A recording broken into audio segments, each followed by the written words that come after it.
humans do something endlessly fascinating. We take ordinary objects like rocks, bones, cards, and we transform them into challenges and adventures. We call them games. They can be competitive or calm, playful or serious, tiny distractions or entire worlds. Yet, regardless of the form they take, games always seem to spark joy. Play isn't something invented by modern people. It began long before recorded history. Imagine a group of early humans resting after a long hunt. One of them tosses a pebble towards a mark on the ground. Another tries to throw just a little further. The air fills with laughter, teasing, and the first hint of friendly rivalry. In that moment, survival pauses. Something new takes over. A delight. That simple throw marks the earliest flicker of the playful spark that still lives in us today. Whenever we learn a new skill or advance towards a goal, we feel a rush of dopamine. Games offer that feeling in clear, repeatable ways. Real life can feel messy and confusing. Games gives us goals and immediate feedback. Win or lose, try again. Every step forward feels like growth. That sense of progress is deeply addictive in a healthy way.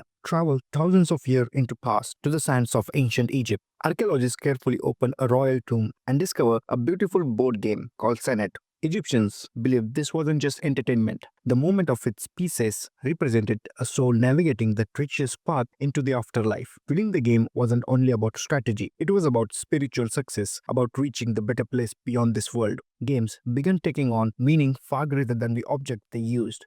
Meanwhile, in ancient Mesopotamia, people roll knuckle bones as dice. Laughter breaks out as fortunes are decided by the turn of a wrist. Games become social glue, bringing strangers together and teaching communities how to share rules, fairness, and cooperation. They connect us long before the internet ever could. As the civilization rises, creativity expands. In India, chess emerges as a clever way to explore power and strategy. Kings and generals use the games to sharpen their thinking, planning battles with every move. Sports grew throughout cultures, running, wrestling, ball games, where the human body becomes both tool and a spectacle. Crowds gather to cheer, competitions shape pride, and games evolve into a symbol of strength, unity, and identity. Every culture had invented games. Every child discovers a play without being taught. A toddler pretends the floor is a lava. He isn't copying anyone. Their brain simply craves imaginative challenges. Psychologists say this instinct is no coincidence. Through play, children learn the rules of life, problem solving, sharing, adapting. When things don't go their way, losing hurts for a moment, then teaches resilience. Winning feels incredible and builds confidence.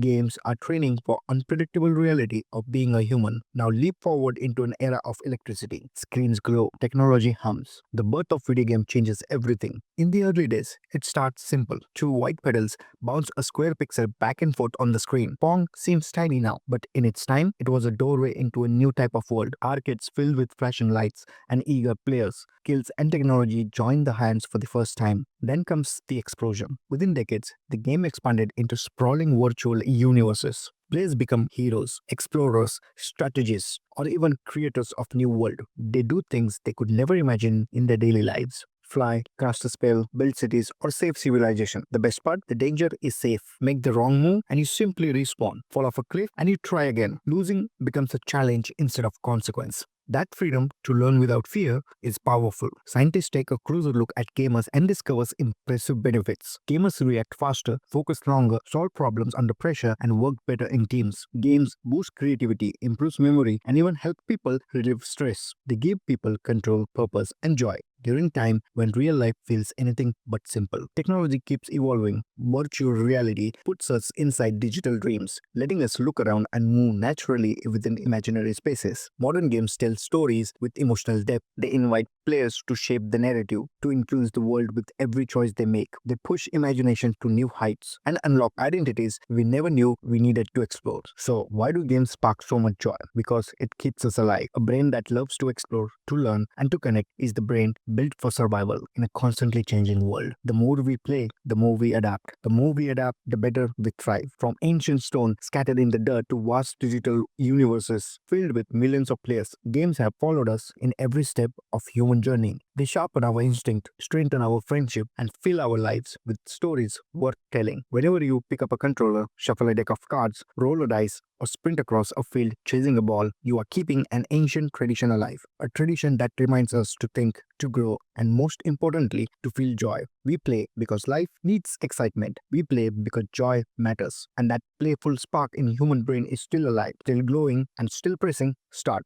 If you enjoyed this journey into the world of games, feel free to hit like and subscribe for more stories just like this. And as always, stay curious.